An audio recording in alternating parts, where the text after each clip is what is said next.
Ladies and gentlemen, good morning. Good morning. So we are in the course of advanced quantum mechanics, and this is one of the last lectures. Time goes on.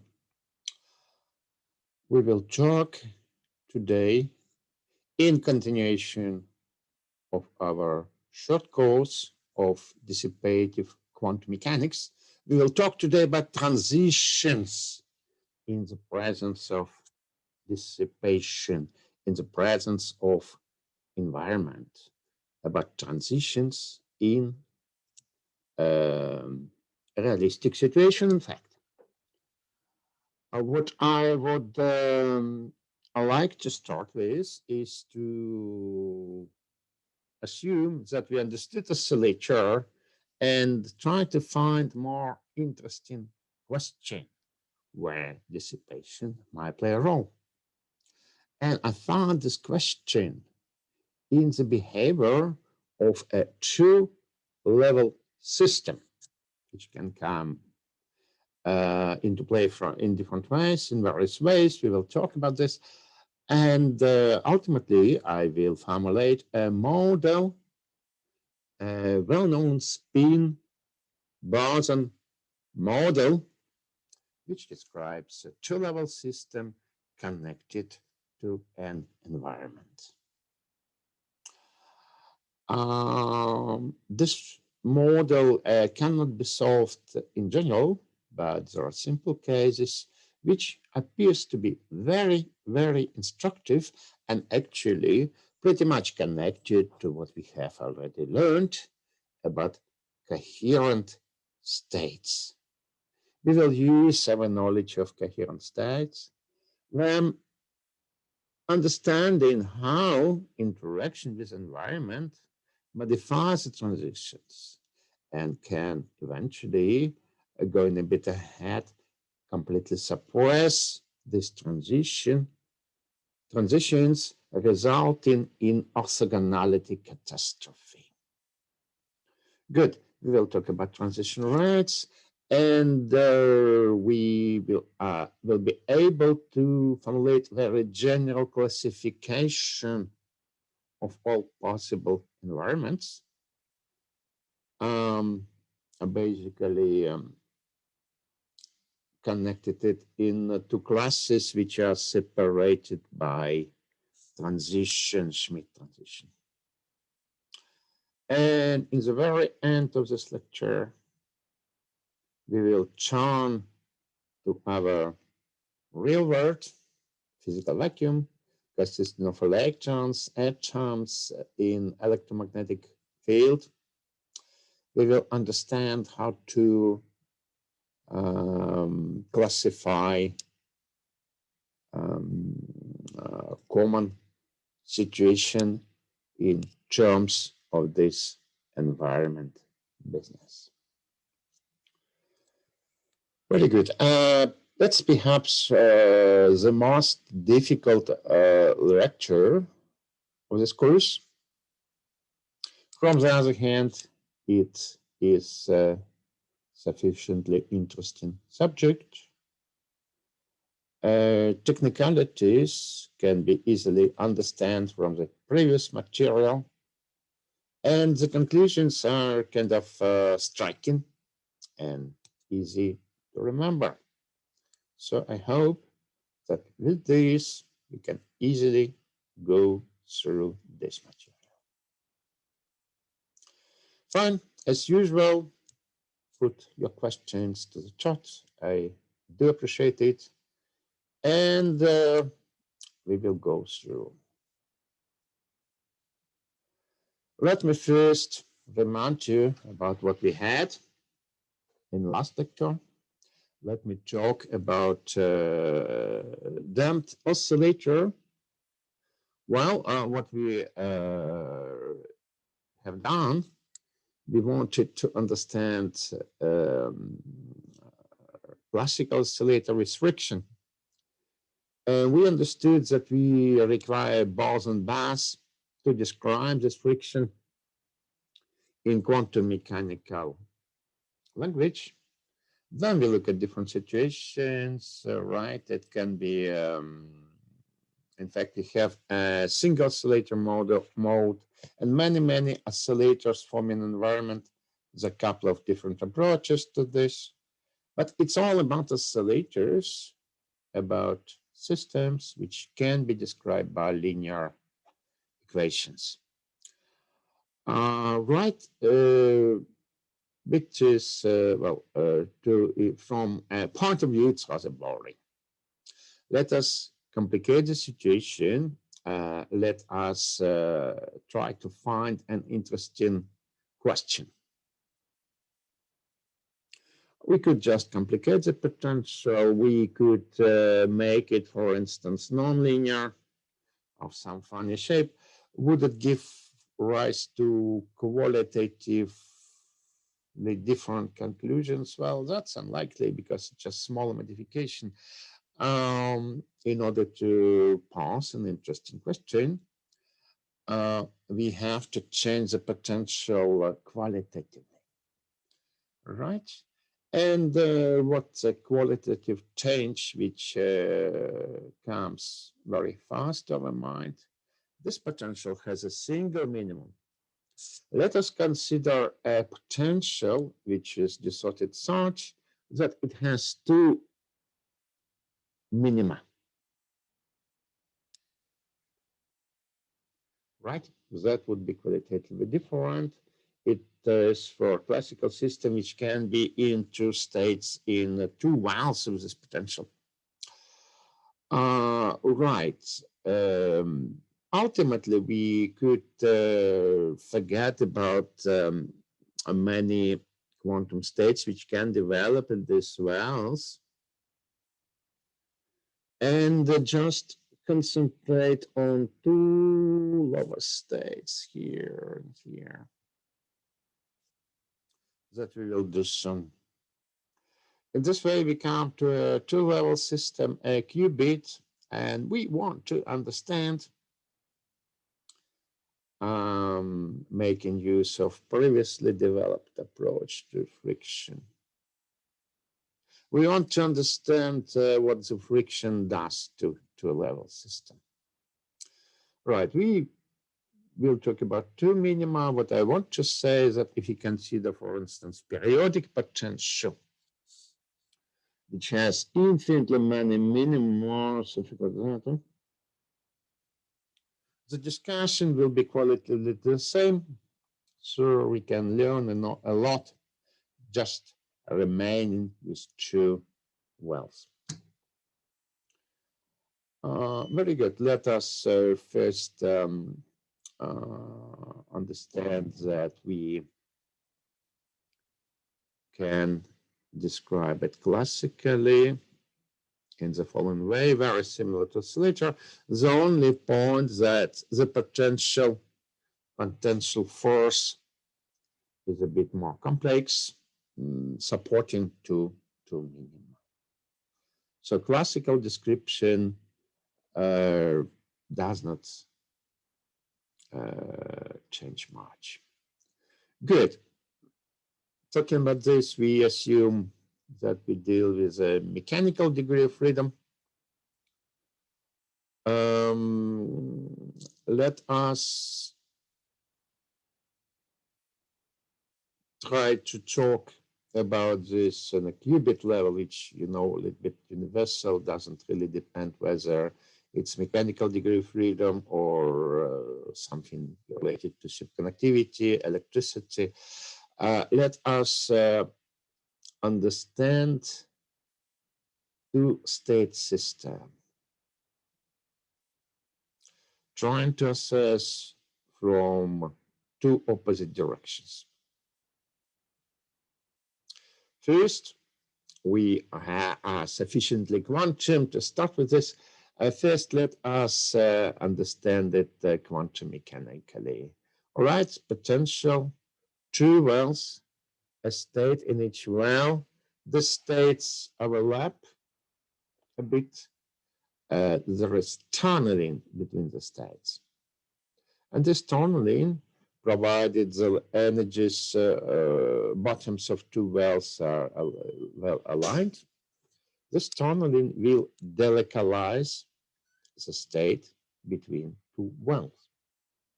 So eventually, we have two states which are separated a bit in energy, and one state is positive superposition of the states on the left and on the right, plus minus. Another state is a negative superposition. Delocalization. Right. We also assume that we are truly quantum mechanical. In this case, there is no decay. If we put a system into excited state, it will stay in excited state forever. Well, it's also clear because we don't have any friction. Let us take the same potential and let's be classical. Let's be classical and let's have friction. In fact, well, it might be trivial, but I would like to stress that the behavior is qualitatively different. Right? In this case, the classical particle would stay definitely in either left or right well, and these states will be distinct. They will not talk to each other, and it will last forever. Right, so such two-level potential in classics can be seen as memory cell, if you wish. The initial position of a particle would remain forever. Good. So classical physics and quantum mechanics gives us two different questions. And going a bit ahead, we will see how interaction to the environment actually provides a smooth transition between these two alternatives.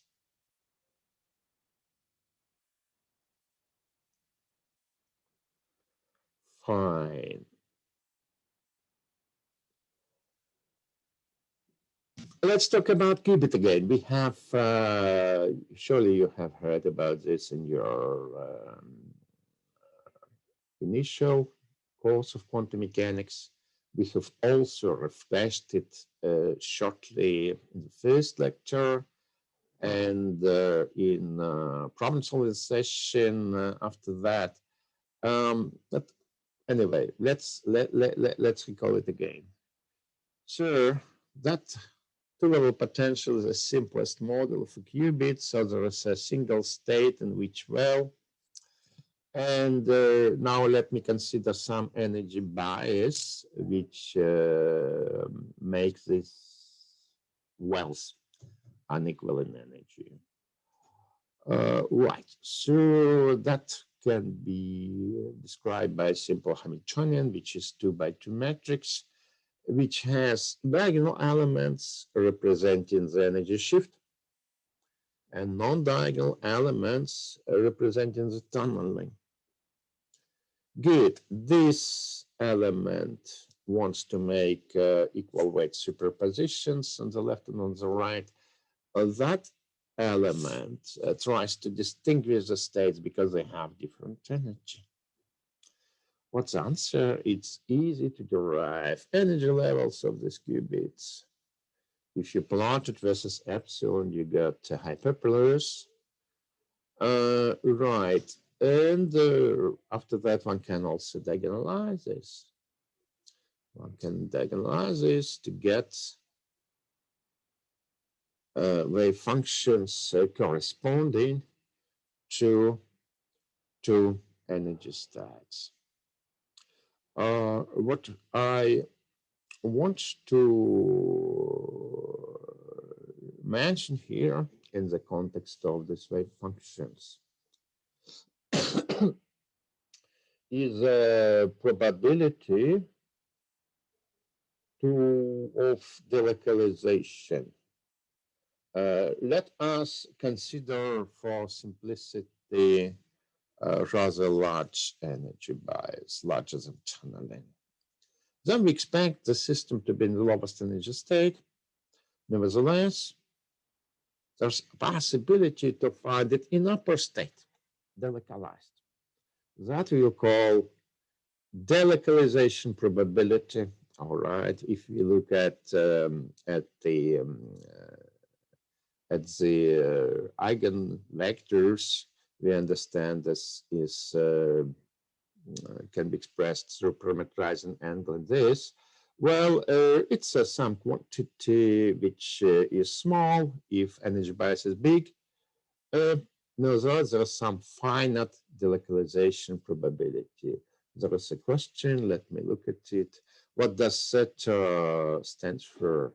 Okay, theta, yes, it's a parameterizing angle, and it is defined like this. Just to simplify the notations. Otherwise, I would have to write plenty of ugly square roots. So we define parameterizing angle, ratio between tunneling and energy bias. And with this angle, it's easy to solve for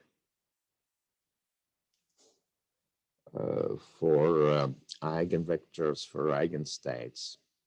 Plus minus in this case correspond to upper and lower state, while plus and minus here correspond to the states in the left and in the right. Wow. Good. There is a chance that it's your last chance to hear something about qubit at this level. So please use it. Any questions about qubit? Right, I should mention that qubit has stationary states split by some energy. So there's a good resonance if you apply microwave radiation. You could have transitions between these two states, right? No frictions or dynamics is reversible. Delocalization that we discussed. Right. Most of these features are not compatible with dissipation.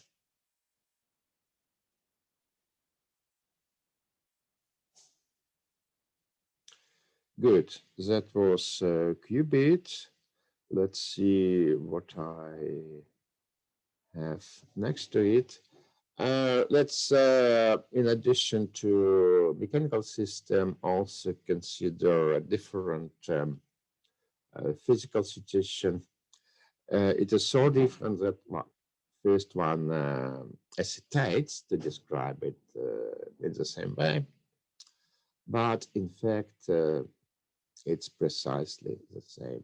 So we will look at electron channeling in a second. So what do we have? First a circuit. I don't want to keep it too complex. It's something we have looked at. This capacitor, inductor, which would make an oscillator. We want to have dissipation, so we add a resistor to this oscillation. We have looked at it in the context of dissipating oscillator. So let us see. Important new element which I want to add is the electron channeling between the plates of the capacitor. Right. Electron can be in a variety of the states on the left, in a variety of the states, in the lower plate, in a variety of the states in the upper plate. And if we just take a pair of the states, one on one plate, another one on another plate, we can consider channeling between the states in very same manner. We kind of have can organize a qubit out of each pair of states. Good. What's important if I want to tunnel from one plate to another plate, like between the mass, I do it within a circuit. I transfer charge in the circuit. Somehow I excite the circuit, I excite the electromagnetic environment. Electromagnetic environment, as we learned in the last lecture, is characterized by a response function. In this case, it's a response function which relates charge at the capacitor and the voltage provided by a voltage source. So damped electric oscillator with a quick electron jumps between capacitor plates. Fine. Another alternative physical realization which can be described in precisely the same way. Right. Now I'm ready to formulate a model which has been formulated and considered as a late stage of development of quantum mechanics, somewhere like 40 years ago only. And right, that model is pretty much famous, and it is called spin boson model. These terms come in lead disguise. Here, first, what's about spin? Spin, we talk about spin here because we have a qubit. We have a qubit, and it is accustomed to, or it was, present the qubit as a 1/2 spin. So here we encounter a couple of spin matrices, Pauli matrices. Z direction corresponds to energy bias, and X direction describes tunneling non-diagonal matrix element. That's for, so spin stands for qubit. Bosons. Bosons stay for environment, for what we called boson bus last time, right? And this environment, which you want to keep simple and universal, just a collection of many modes, many bosonic modes, non-interacting bosonic modes.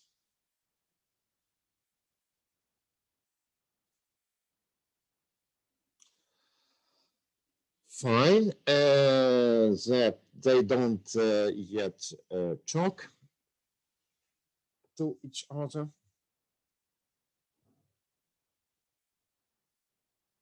Let's couple them. So we add yet another term to the Hamiltonian coupling. Let us see, what do we have here? We have a coefficient. We have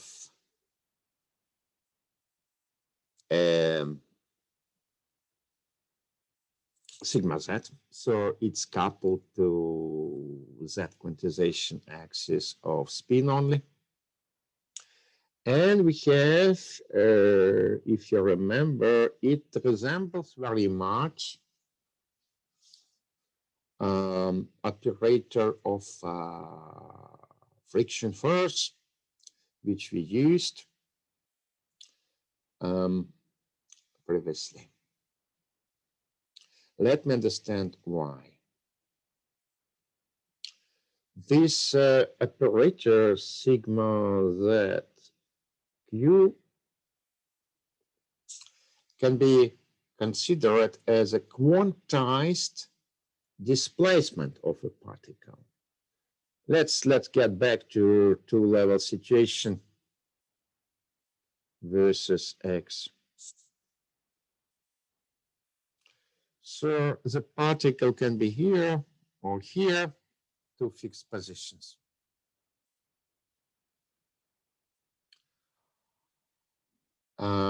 Let us do something different. Let's grab the particle and let's just move it through the barrier from one position to another position with our hands. In this case, we will excite environment. We interact with this friction force. We will feel this friction force coming from the environment here. So the coupling will be like this. That sets link between the models of friction which we have already and this qubit. Discrete displacement instead of continuous displacement in oscillator with friction. Right. Once we understood this, we can make use of the machinery of the response functions. It doesn't make sense to characterize environment with all this plenty of coupling coefficients. That will be too much. Rather, we would like to express them in terms of a response function. What is a response function in this case? Well, suppose we just displace particles with our hand, and there is a response on this displacement friction force. That depends on frequency. So we can determine proportionality coefficient response function. And repeating the calculations we did last time, also there is a similar calculation in your homework. Don't remember all the homework due to Sunday, no? All right. With this, we can express these spectral weights, coupling contacts, constants in terms of imaginary dissipative part of dynamical susceptibility. All right, we are done with the model. Let me go quickly through it again. We have Qubit Hamiltonian, we have boson-Bass, we have coupling, which represents friction force on the qubit for discrete displacement. And we have a relation which allows us to understand these coefficients, coupling coefficients, in terms of response function. Response function, it's a response of displacement of qubit variable. It's a reaction on displacement of qubit variable, and this reaction is a friction force. Good, we've done it. We have formulated spin boson model and understood how to apply it. Let me get again to the example of electromagnetic environment. Remember, we have tunneling between two plates of the capacitor. And if we do so, we transfer charge through the capacitor. So that will work as current source, which is in place of the capacitor. We can determine the reaction. Okay, and the analogy of friction force in this case will be voltage at the capacitor. So what we want to know now is the reaction of voltage on the current in the capacitor. This is given by frequency dependence impedance of the external circuit. So for this situation, we find the relation between coupling coefficients and impedance of the circuit.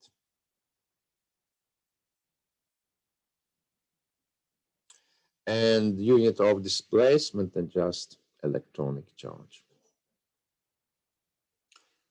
So concrete application of spin boson model, but any two-level system can be understood, can be made concrete in similar way. Very good. So it's time to investigate the model.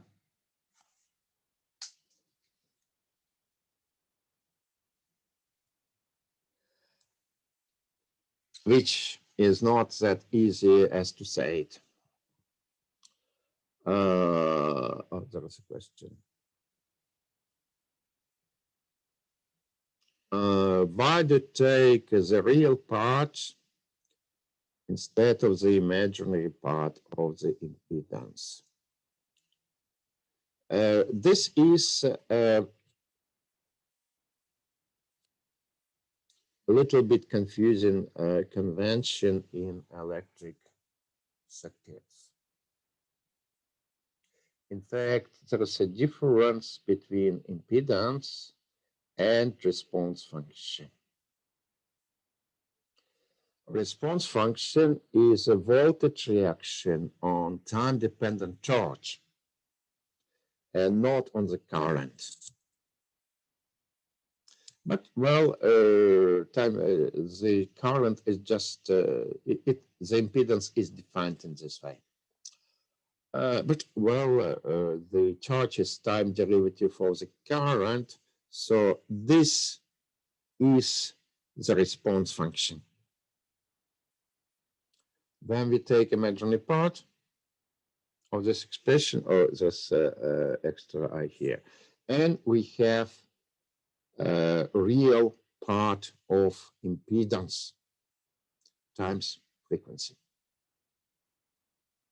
Real part of impedance corresponds to imaginary part of the response function.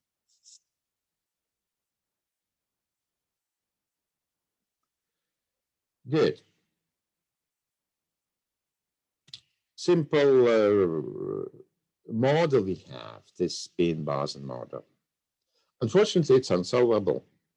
At least by analytical means, one can do many things with computer, but that doesn't really add to understanding what's going on. So let me do the analysis in ultimately simple case. We will just disregard tunneling whatsoever. Then we switch on small tunneling, and then we understand almost everything about spin boson model. But to start with, let us disregard the tunneling completely. What do we have here? We have two independent words corresponding to two classical states of the qubit. Qubit can be either on the left or on the right. Let's rewrite the Hamiltonian which we have. Well, for these two situations, we have two different Hamiltonians with plus and minus. Each Hamiltonian will have a bus term, stays intact, but there's plus minus term, which describes the coupling between the qubit and environment. It's a linear term in bosons.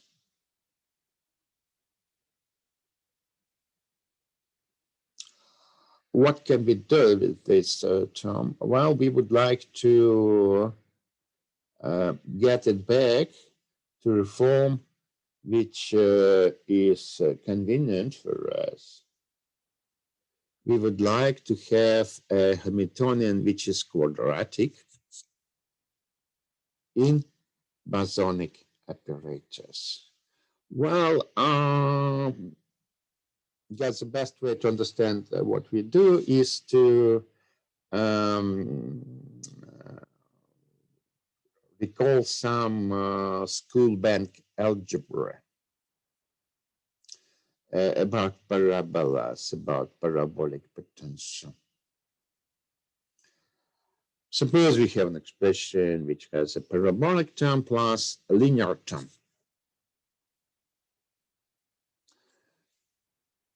The minimum of this parabolic potential is at 0.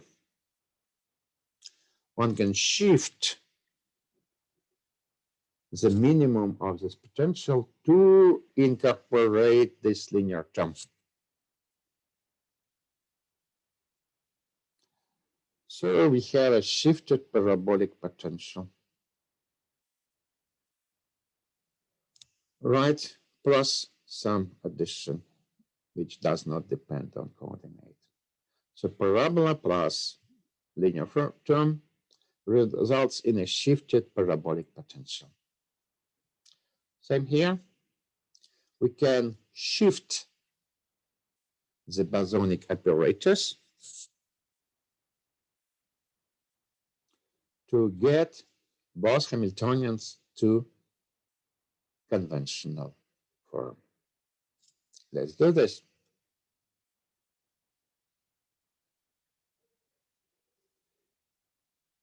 There are many modes to shift. And for each mode, we find individual shift. One of the ways to figure out what shifts are there is just to take the separators, express B's in terms of the separators, substitute into original expression, and check if linear terms are cancelled. And indeed, they're cancelled if shifts lambdas satisfy this expression. Separate lambdas for each mode. Good.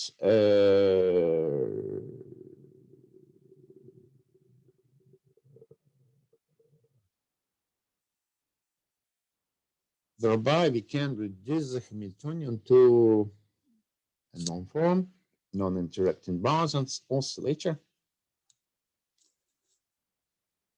Shifts are separate for plus and minus situations. Oh, here I guess it will also stay in several slides. After that, somehow there is a font problem. There has to be H bar. So I never use H in my transparency. H bar is a Planck constant, and H is perhaps a height of a Planck. I don't know what it is. So anytime you see H, it's actually H bar. Fine. We come to interesting and astonishing conclusion. Namely, in our situation, we have two separate vacua or vacuums. Actually, vacua, it's Latin, good English, it's vacuums. Let's look at about vacuums. So there is a vacuum corresponding to qubit on the left, and a vacuum corresponding to the qubit on the right. And the relation between them rings a bell Let us see how can I derive it. Let me consider vacuum on the left, vacuum manis. By the definition of the vacuum, if I annihilate it with minus boson apparatus, I get 0. From the other hand, we are talking about annihilation apparatus. Annihilation apparatus in the position plus and the position minus are related by shifts. So if I want to understand what annihilation operator at position plus does to a vacuum at position minus, well, it just multiplies by a factor. Good. Question to the audience. Where did we see such equation? In which lecture? What was that about?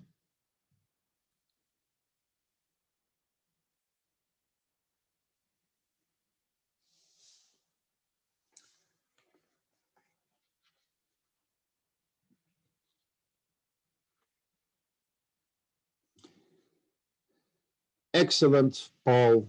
This is a definition of a coherent state. A coherent state is under action of an annihilation operator gets multiplied with a factor which characterizes this coherent state. So eventually this equation shows that vacuum minus is a coherent state with respect to bosons in plus position and vice versa. Let me write it explicitly. This is a definition of coherent state. We can also, we have derived by ourselves how to express coherent state in terms of number states, different number of quanta in oscillator. And this is a conclusion, very practical conclusion. We're going to use it right away. This expresses one of the vacuum on the left, minus, in terms of the states at the right vacuum. As you see, there's a whole sum over n, so these states are not orthogonal, they have some overlap. So each vacuum on the left, minus, has different fractions of all possible states of the vacuum on the right. Good. So coherent states appears to be crucial in understanding the spin boson model. Let me make it more physical. Let me make sense out of these formulas. What we're gonna do now is to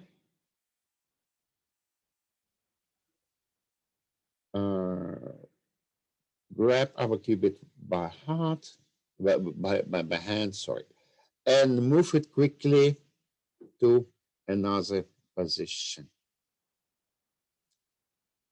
What will happen if we move it quickly? Initially, it was in a vacuum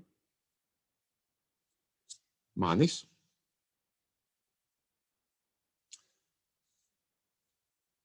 Now we switch the qubit, and the whole system appears to be in a superposition of excited states.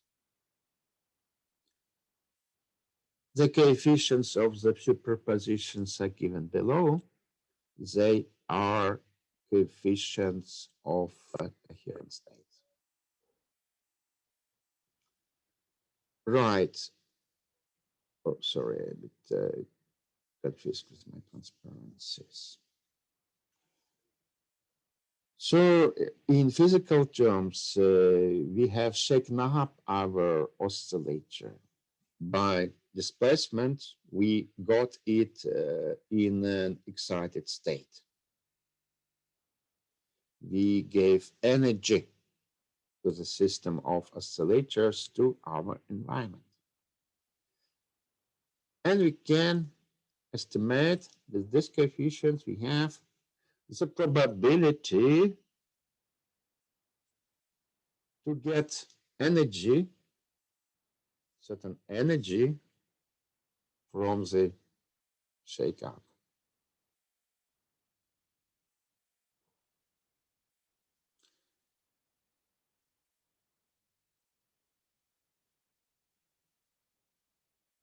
Let us consider only a single oscillator with frequency h bar with energy h bar omega. What we can do, we can excite different number of quanta. So this probability is a function of energy will consist of delta peaks with different intensity. What defines the profile of this intensity? The profile of this intensity is defined by this parameter n bar, which is related to the shift, and which gives us the average number of quanta in this coherent state. Good. That means if this parameter is small, we do not shift, do not actually excite the oscillator. It stays almost in the vacuum. If this parameter is large, well, we have a number of quanta which in average similar to this n bar. Good. So we shake oscillator, a single oscillator, and that we are able to compute the probabilities to get it excited as a result of this shift. Fine. Right. That we did with a single mode, and our environment consists of many. Let's see how I'm doing time.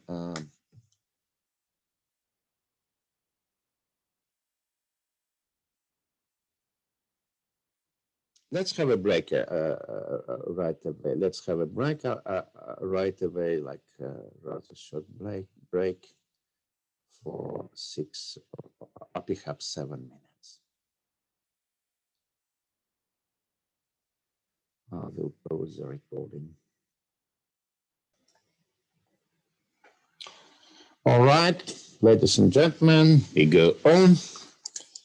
Let us recall that we have many modes in our environment, actually infinitely many modes, but well, it does not take much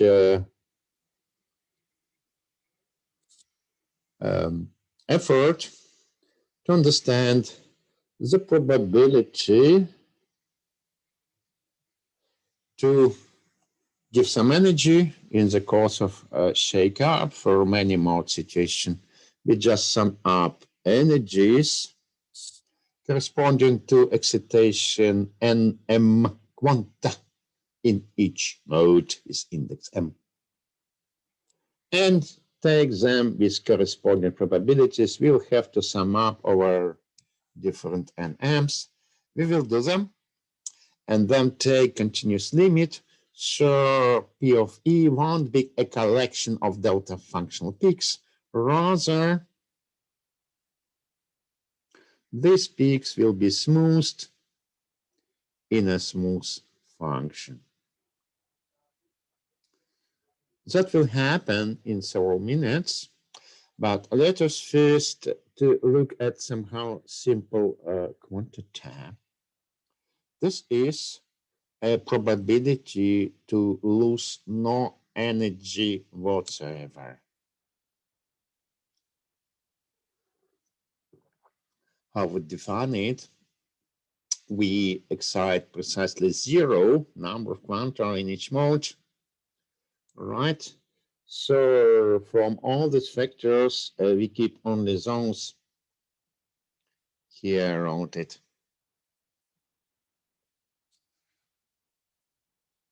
It's a product of probabilities of excite no quanta in each mode. Exponents, we arrange it in a sum over modes. Good. Let us see what we can learn out of that.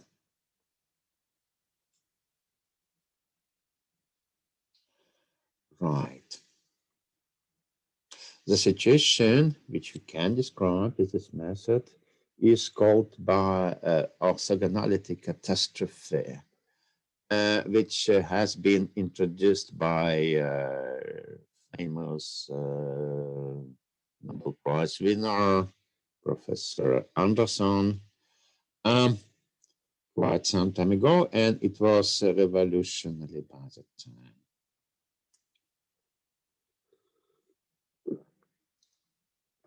Why it is a catastrophe, and what does it have to do with orthogonality? Let us understand it this way. We can define this probability just as overlap of two different wave functions, two different vector. Right? By definition of probability. We have a formula for this. So we can actually judge on the value of overlap from this formula. And we have infinitely many modes. If we take finite number of modes, that some will be always finite, but for infinitely many modes, it can actually diverge and become infinite. What does it mean? It means that these vector have strictly no overlap, are orthogonal wave functions. And in quantum mechanics, orthogonality means that these functions are not connected to each other whatsoever. They live in different worlds. So this is why it is orthogonality, why it is a catastrophe, because initially we assumed that this vector do overlap and something qualitatively, some qualitative change takes place. They became orthogonal. And what is a physical implication of this orthogonality? One cannot channel without energy loss. If you don't supply energy, then the tunneling is impossible. Good. So it all, what we want to check is the sum, whether it's infinite or finite. All right, how do we do this? First, we would like to express this n bars, average number of quanta in each mode, in terms of the shifts of the modes, in terms of lambdas. Here lambda go, We understand that we have to deal with coupling coefficients, right? So with this, we can introduce an integration over omega. We can rewrite like this. And here we have delta functions of omega and frequency of each mode. And then we can take this expression as imaginary part of response function.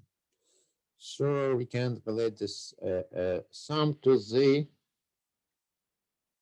integral over frequency over response function. Fine. Now we have an integral, and we want to check if this integral is convergent or divergent. If it converges, everything is fine.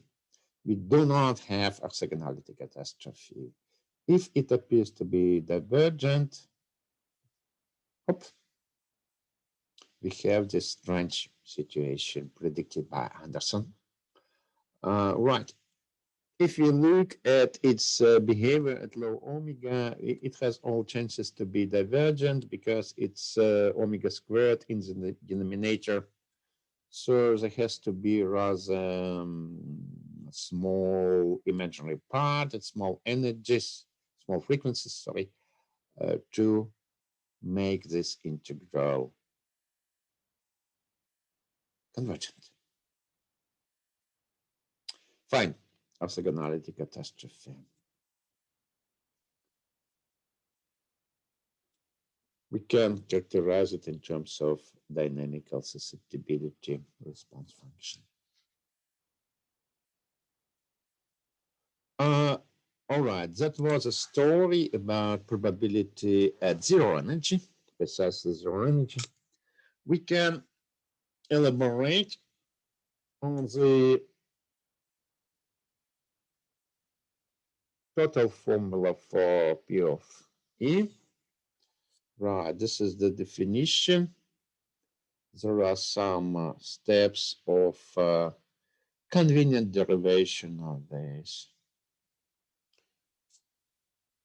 You see, we cannot really easily sum up delta functions. What we can do is to sum up exponents. So first we introduce some integration over t. And with this, we convert delta functions into exponents. We sum up over exponents. And as a matter of fact, we get the following. We have integral over t, and this is Fourier transform of some function of time. And this function of time is exponent of a simpler function of time. And this function of time we can express as inverse Fourier transform related to frequency dependent susceptibility.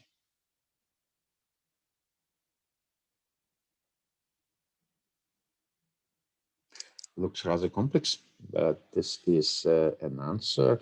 Let me try to derive it in more convenient form. It's the same, but now I want to introduce some other probability, and this is probability to get one boson, to emit one boson in the limit of a very small coupling to the system.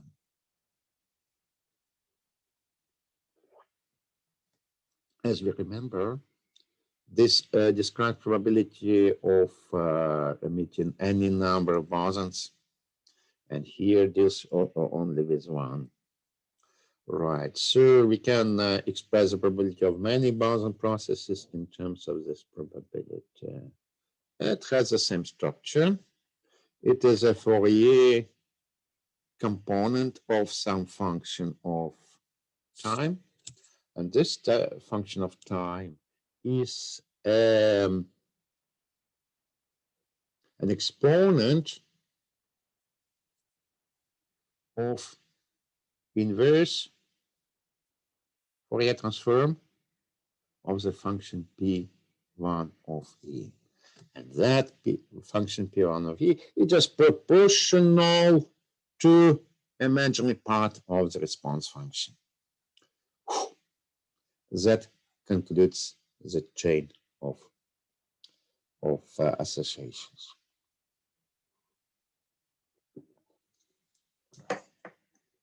So if we know a response function, we can figure out P of E. Although the formula is a bit complex. Right, let's apply it further. Let us first understand that shaking up the oscillator is not a very physical process. We cannot do this shaking up, moving a qubit and shaking up the oscillators of environment. Sometimes we can do this, but not always. It is easier to let the qubit to evolve on its own. Right? And now we want to look at the quantities which characterize dynamics of the qubit and relate to the quantity we just evaluated to the probability to lose energy. Okay, how we can do this? Let's have some small tunneling. Now we can have transitions between two states, between plus and minus, between two vacuum. These transitions are between energy levels separated by energy bias epsilon. You do remember what epsilon is? All right. So if I want to organize transition from upper state to the lower state, I have to dispose energy difference epsilon to the environment. And this probability to get it is just the probability we have calculated. So the correlation between transition rate and this P of E. Right, if the coupling to environment is small, one photon processes, one boson processes dominates, and right, that's just a probability to get one boson. As we did in previous lectures when we talk about transitions, we basically considered only one boson transitions. Fine, this is transition rate. A little bit more complex consideration allows us to estimate delocalization probability. Remember, we've been talking about probability to find the qubit in a wrong position. Not in the lowermost, but also in excited position. Okay, how we can do this? Well, we can consider first order corrections to the ground state produced by small tunneling delta.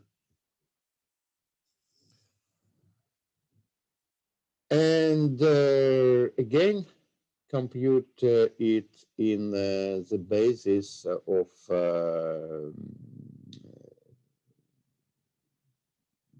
different vacuum. Yeah, because tunneling just changes from one vacuum to another vacuum. Fine. When we square this correction, we got something which can be related to probability to emit certain energy. But now we need to sum up our all energies here, our energies of virtual states, in fact.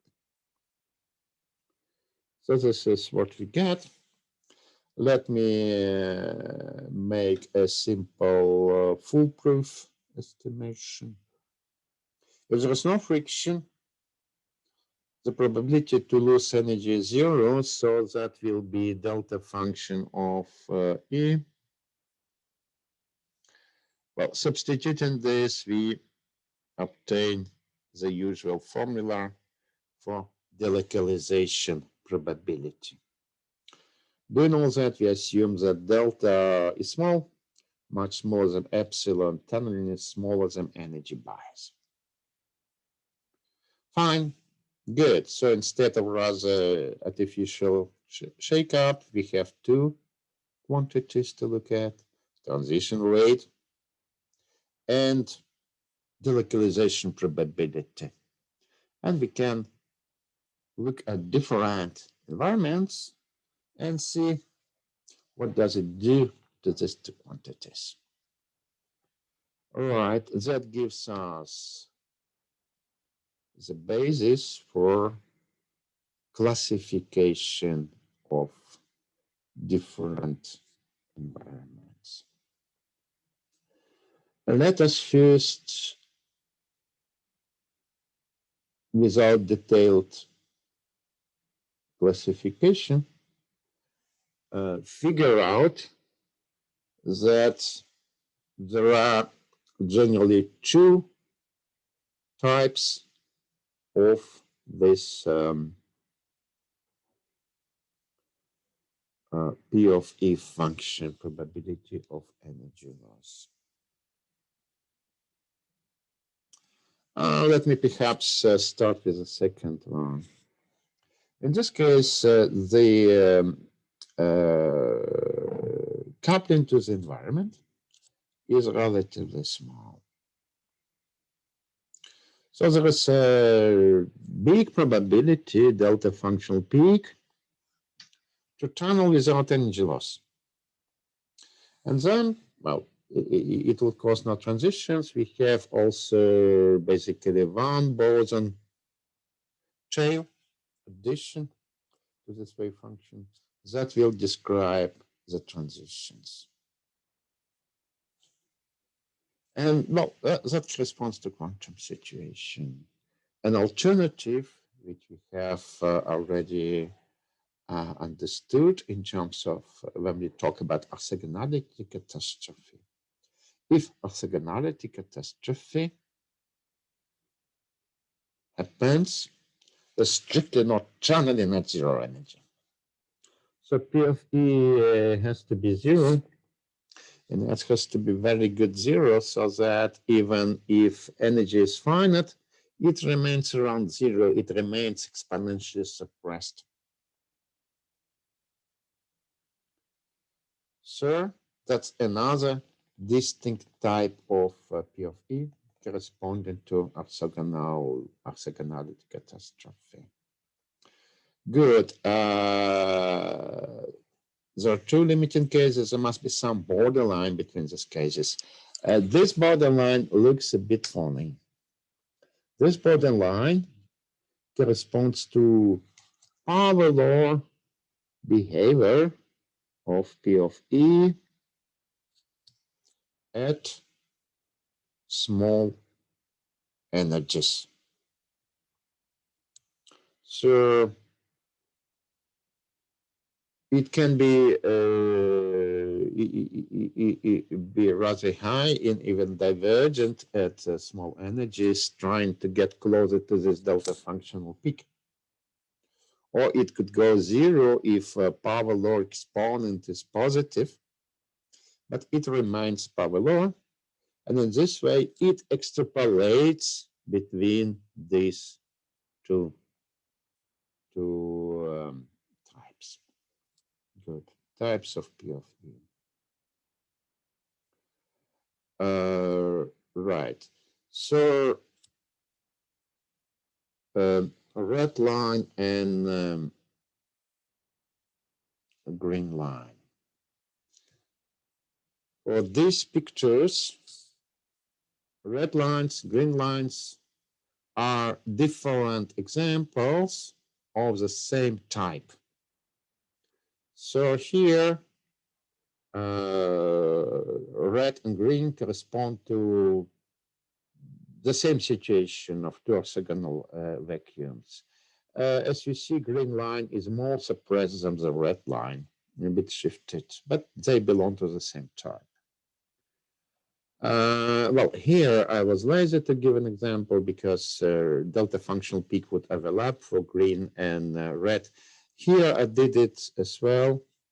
So both red line and green line, they illustrate the same type of P of E. But you see parallel exponents is negative in the red case and positive in green case. Anyway, it remains the same power law. Okay, is it clear now, Sochan? Fine. Good. Let us get to the gentleman, Anthony Leggett, who got the Nobel Prize like 10 years ago, I guess. Actually, not for this discovery, not for classification of environments, but well, he had many good advances. Right. That was his famous, how British is he actually, this photo. All right, he kind of spent most of his life in the United States, but remained decisively British. Classification of the environment, which has been proposed by Anthony Leggett, starts with an assumption how P of 1, and that, if you remember, can be related to imaginary part of response function. How does it go at low energies? Generally, it's a power law with exponent S. There are also high energies, and it's better not to think about this now, but possible divergences at high energies. Professor Leggett just said, let's cut it off. Let's cut it off. Let's forget about this high energies. No probability at high energies at all. And okay, the conclusion is the following. It all depends on this exponent, and it separates in 3 groups: subohmic, superohmic, and ohmic. Strange names. In short terms, subohmic corresponds to type 1, to very well developed orthogonality catastrophe. Superohmic corresponds to this delta functional peak and one photon, one boson tail. And ohmic, this borderline corresponding to power laws. In this case, the power law, and only in this case, the power dependence of P of P1 of E gives rise to power law dependence of P. Surprisingly, this power law exponent does depend on intensity of P of E. We will characterize this intensity with dimensionless because it's probability per interval of energy, dimensionless constant alpha. And the exponent will be like this. Good. So subohmic, superohmic, ohmic, sub, super, it's clear because there are different, there are the above or below ohmic case. And ohmic is called ohmic because simple model of electric dissipation with resistors not dependent frequency eventually leads to ohmic behavior. So it's this borderline is also a practical case. Good. Let's see how much time do we have. All right, we'll have enough to get quickly through all these cases. Subohmic dissipation, orthogonality catastrophe. Interaction with environment is too strong. There's no possibility to tunnel at zero energies. There is a probability to tunnel if you have some energy bias. It will allow you to export some energy to the environment. But the probability to do this is exponentially suppressed.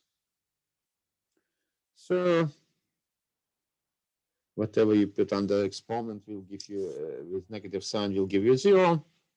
So it might be safe to forget about these transition rates. Fine.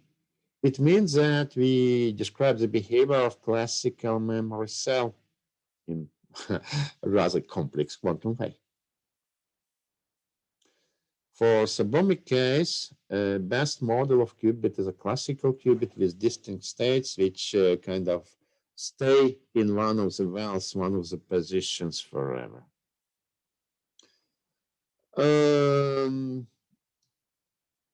One needs to mention again there are some small transition rates, some small exponentially small delocalization, so that varies dynamical.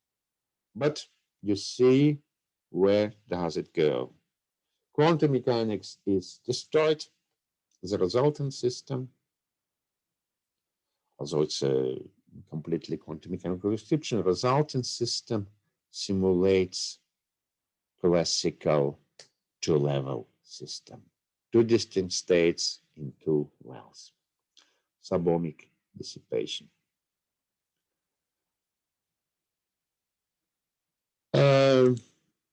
Interesting intermediate case, ohmic case. In this case, we have anomalous power in the resulting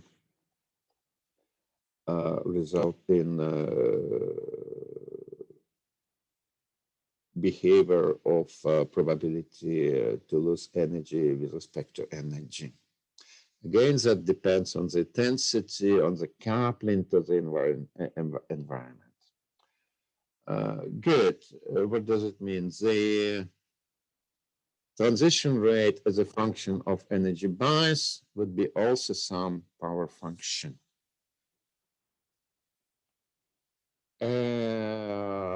How to, okay, so it has to be actually delta squared here, sorry. Anyway, it's tunneling amplitude. To understand whether to make sense out of this gamma, let me draw the following plot. Energy. So we have a level at energy epsilon.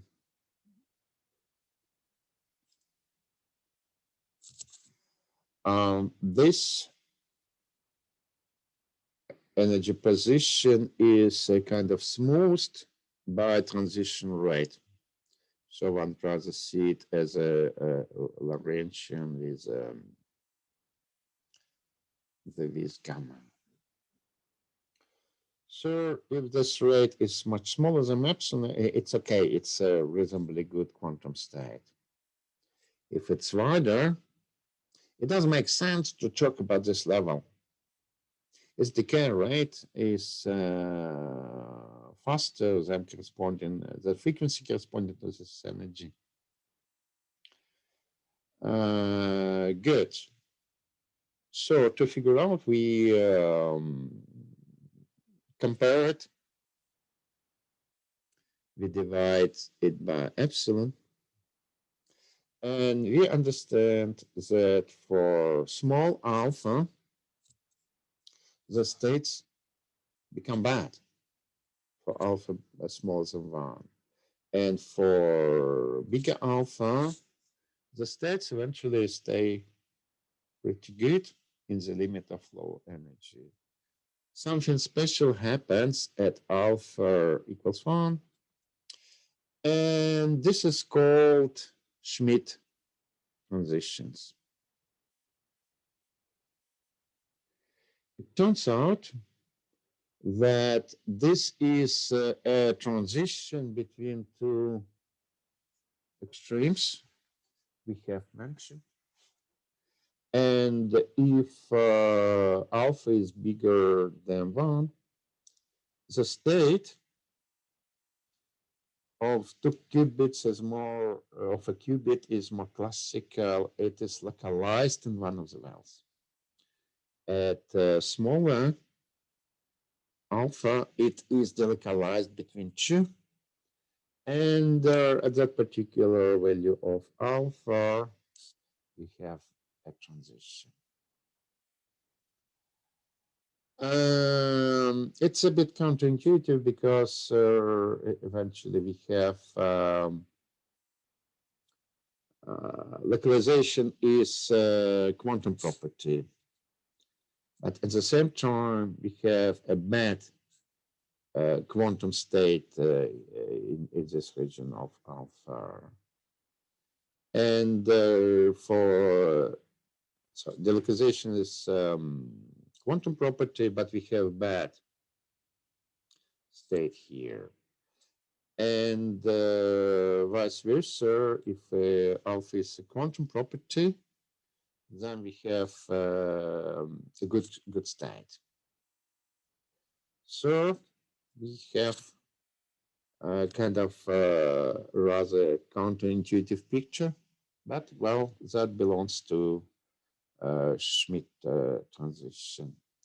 To understand this, we can incorporate the formula which we have derived, substitute power law here, and the localization is either decreases at small epsilon or it stays constant, indicating large delocalization.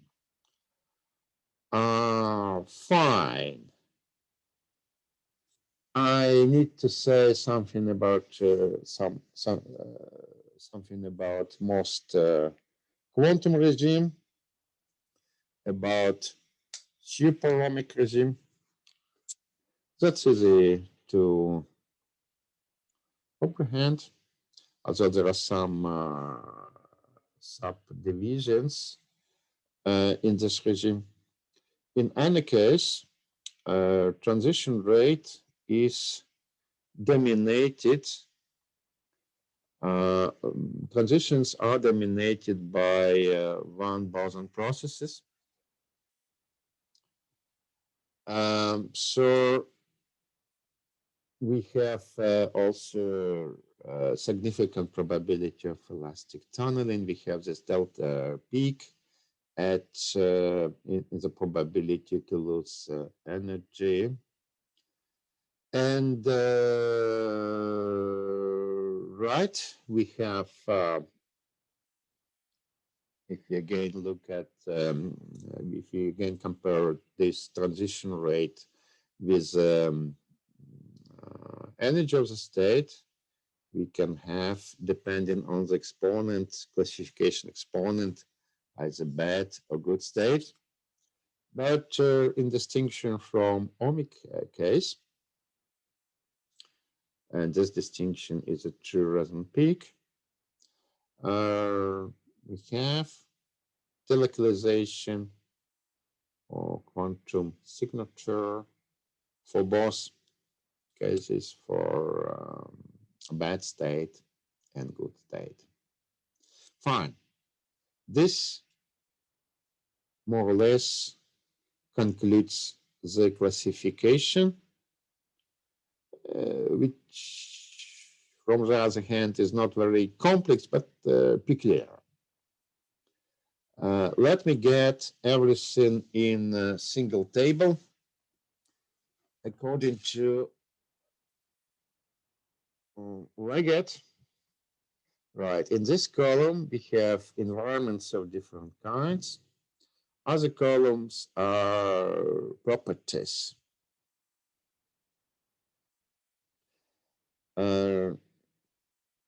We have the property of delocalization. We have a property to be at good state, not disturbed by decay at low energies. And we have a property of resonance.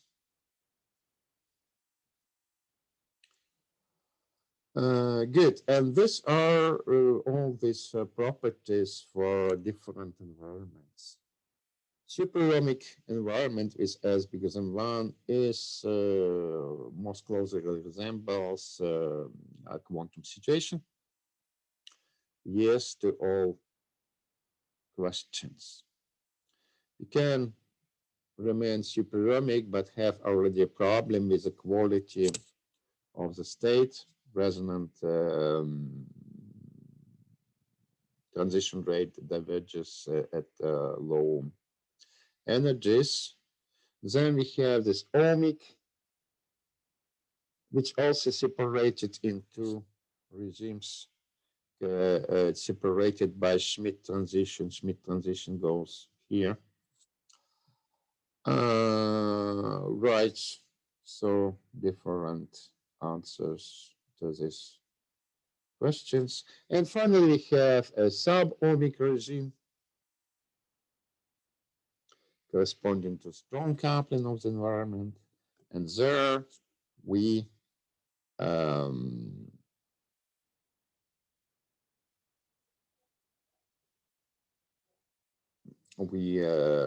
recover classical physics, no qubit, but a classical memory cell.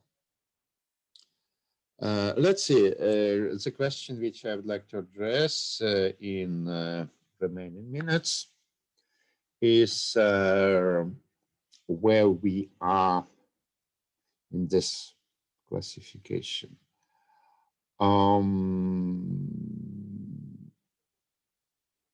Engineering environments, one can eventually achieve all these cases with big or small effort. But there is one environment which seems natural for us. It's an environment where we actually doesn't do anything. And this is not an engineered state, not an engineered vacuum, but just a vacuum which is given for us. We have electrons and protons which are combined in atoms. And we have light. We have a field which supports quantized electromagnetic radiation, which is an environment. So I'd like to figure out where we are in this general classification. It's an interesting answer. Oh, to get the answer quickly, I need to modify a little bit this model. Remember, that was that was the Hamiltonian of spin boson model, the qubit. Let us we have assumed that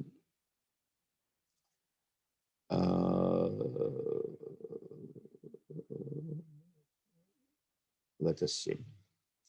What we have assumed so far, it's energy bias. This term much because I'm tunneling. So we have transitions between two states in the presence of the environment, and they are accompanied by energy transfer epsilon. Let's consider opposite case. First to think, well, it's opposite case, it must be something very different. But opposite case, it's also pretty much the same. In this case, we just have the same two different states, but they are now superpositions. And they're not separated by epsilon. They are separated by energy delta. So it's all, after that, all qualitative conclusions which we have stay the same. Right. So what is the next step?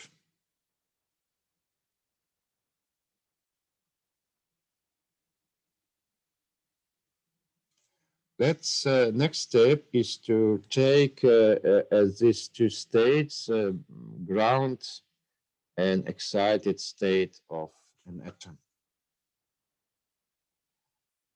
There's an environment, electromagnetic environment, and we would like to understand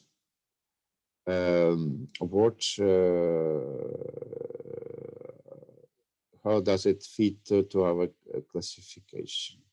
To this end, we should recall that we have computed this rate, decay rate for an atom once. Important elements of this estimation is a small constant, fine structure constant alpha. That's why actually excited states are long-lived, and we can talk about this at all. Otherwise, they would decay too fast. Good. What is delta in this case? We apply this formula, and delta is here also h bar omega. So from this we find that P1 of E, one photon process, is eventually proportional to energy. And that brings us to pretty much quantum superomic case. And this is why atoms are perfectly described by quantum mechanics, and we don't have to take into account at each step dissipation caused by emission of light quanta. Okay. But let us recall some peculiarity of atoms. This rate eventually is rather small because we have a dipole approximation. In other words, the word is such that the atoms is much smaller than the wavelengths of the photons they emit. It can be different if we consider bigger dipoles, dipoles that are bigger than atoms. Okay, for instance, antennas of really moving electrons, not confined to atoms, to protons. And if we do so, we will maximize this matrix element. And how to maximize it? Just to make it of the order of wavelengths. Wavelengths is inversely proportional to omega. After that, we eventually understand that for bigger dipoles, P1 of E is ohmic. Is ohmic with constant alpha, which happen to be fine structure constant, right? Let me make clear that in all previous lectures, I just assumed some alpha could be said by engineering, but for our particular case, this alpha is finite structure constant, 1 divided by 137.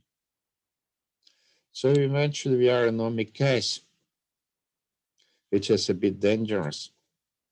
But we hardly notice it because this exponent of all these ohmic power laws is very small. So that circumstance allows us to enjoy quantum mechanics as we know it.